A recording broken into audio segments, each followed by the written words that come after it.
Welcome back to Swiss Money Radio. I'm your host, LJ Shepard. And I have Rachel Davis in the building. She's doing it big for us, talking about relationships and how to become better men. Really, just how to become better men. I'm not even going to focus on the women's side. Just how to become better men. Just help us out.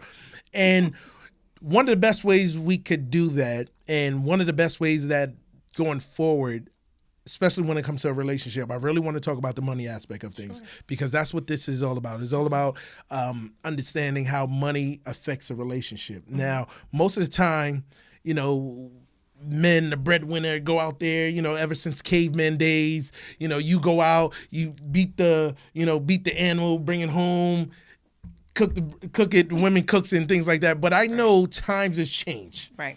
And women do a lot more now than back in the days. So with that being said, with the male ego, how can a woman work with a man for that ego doesn't get shattered when he's supposed to be the quote unquote man of the house? Great question. So a couple of things, if I could take it back just a little bit, bringing it back to what you mentioned in terms of caveman days, prehistoric times, from a genetics perspective, men are fundamentally different from women. Correct. Women, we are fundamentally different from men, even down to the cellular level, how our cells vibrate and how they function. Even at that level, we're completely different. Correct. And so when we think about men, although times have changed, but from a standpoint of our basic fundamental primal existence, a lot of that hasn't changed. And so let's think back to prehistoric caveman days. A male's focus, the masculine, the man's focus was always to provide and protect. Correct. And the woman's responsibility was more or less to, before I go into the women, the men were considered to be hunters. So they Correct. hunt for the food. And when you're a hunter, you've developed certain skill sets that has been passed down from generation to generation. So one of the skill sets that men have, they're extremely focused, extremely myopic. And to give you a great example of that is, let's say the game is on. Try having a conversation with a man when he's watching a game. That's not happening. Not happening. He is extremely focused on Yes. what's going on. Yes. Whereby a woman, she could be on the telephone, she can take care of the kids, she can cook, clean the house, watch TV, do her nails, everything. She's used to, from a genetics perspective, used to being able to survey and multitask because that was what you had to do when you were gathering the berries. You had to be very mindful of your surroundings, whereby when men were hunting, they had to be laser focused on the animal that they were hunting in order for them to know that I have one opportunity to make this kill. If not, Lord knows when I'm going to find another animal again to hunt and to provide for the family. So with that being said, it is part of a man's identity to be a provider. But you said something that really sticks out.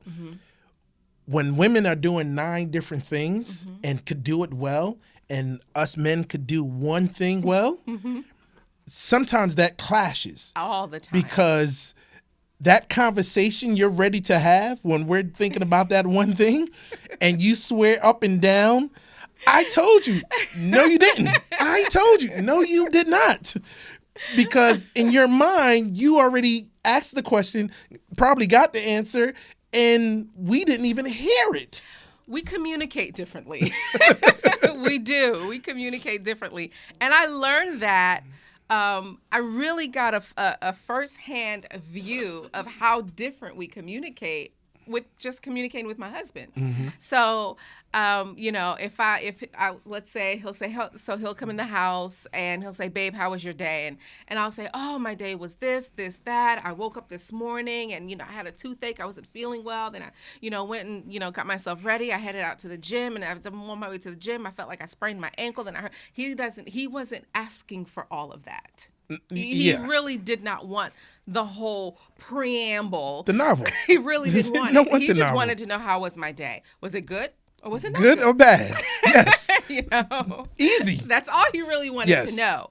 And it's interesting. One day I observed him have a conversation with his mom, and she called him to tell him about something.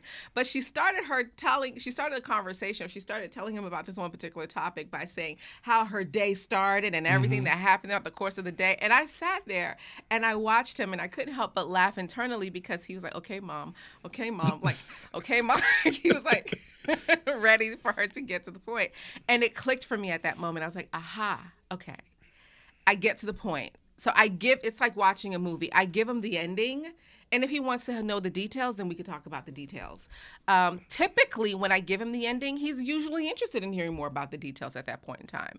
And so in terms of communicating, to your point, you're right. Women were able to do multiple things at one time. We do that very well. And that's why we excel so well in so many areas and facets of the working world. But men are just simply myopic. So I know that if I am not able to have my husband's undivided attention, that's not the time I'm going to choose to talk to him about something that's important to me. I'm going to wait till I have his undivided attention.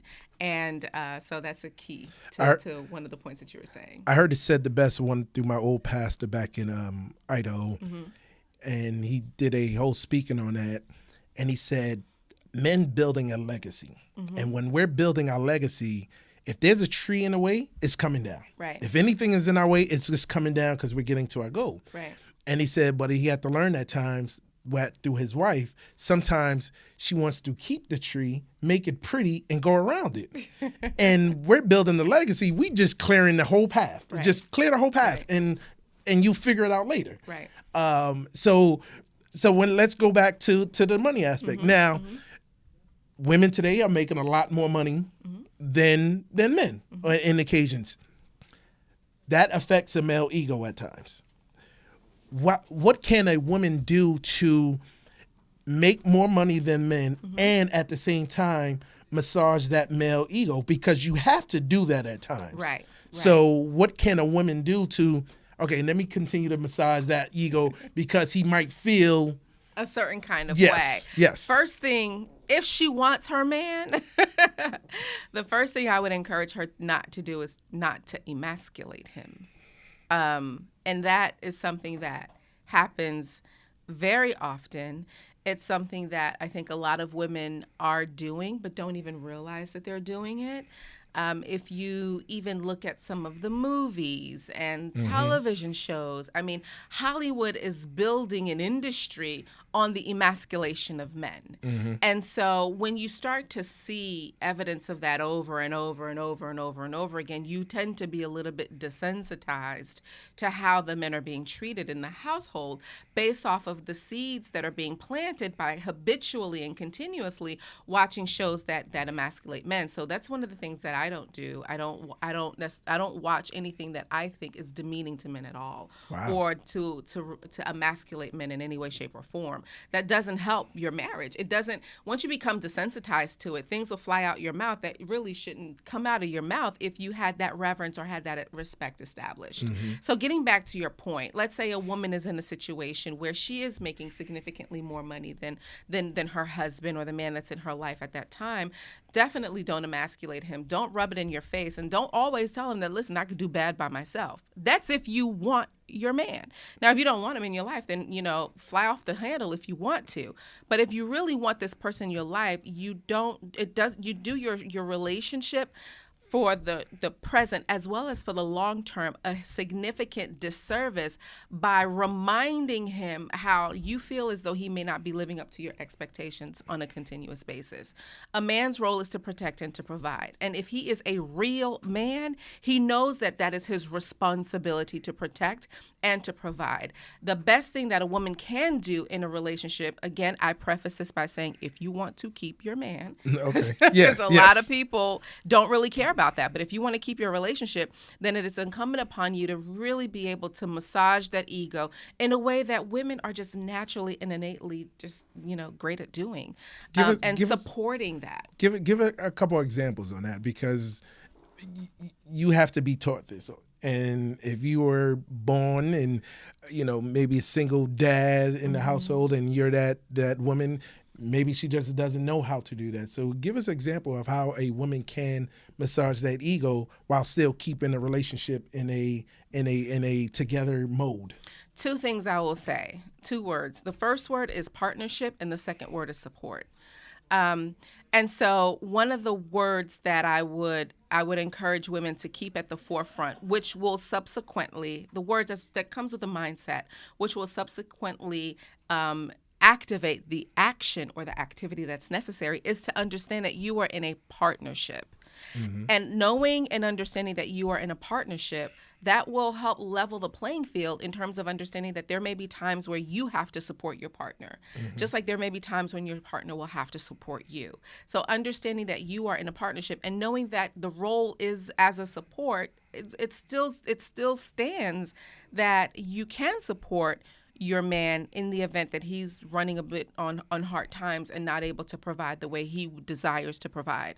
Like you said, you made a very valid point. A man will clear the way if he has to. If he has a vision, if he has a path that he wants to take, where he knows that at the end of this path, I will be better equipped to provide for my family, the best thing you can do for him on that journey is support. So some examples of that is when you see your husband and say, so how was your day? Well, how are you progressing towards your goal? How can I support you in that way? What is it that you need me to do? How can I make this journey for you easier in terms of providing that level of support? Because conversely, ladies, if you have a vision and a mission and a goal for yourself, you would want your man to be able to step up and support you in that way as well. And that's a lot of what we don't see from a cultural perspective in marriages and in relationships is really that fundamental, organic, basic level of support that's needed in order to help to have the relationship function.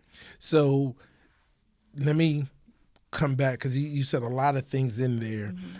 but one of the things I want you to touch on, and even biblical, it says that women submit to your husband. Mm-hmm. When you hear that, how do you feel about that? Because I know that conversation could get really touchy mm-hmm. when you hear submit to your husband, and most women already they start the head bobbing and no, I'm not submitting to nothing. Yes. Right? So how can you say that word and still be a woman at the same time and do that and have that relationship blossom? Do we have enough time to talk about that? All right. No, let's go. Let's do this. Let's play some music. Let's come back. Think about that. Mm-hmm. Think about that. I already have an answer for you. Oh, then hold it. This is what they call the tease in the business. So we just going to tease you with that right now. And when we come back, answer that question. Mm-hmm. And there's a couple other questions I'm going to throw out there because this is some really good stuff. And hopefully somebody's taking this and taking some notes down and go from there. And I also want to make sure people know how to get in touch with you. Absolutely. I know you got an event coming up. We're going to definitely talk about that. So all of those things is going to be coming up real soon. Rachel Davis, I'm LJ Shepard with Swiss Money Radio on WDRB Media, the voice of the community. Just continue to tune in. We'll be right back.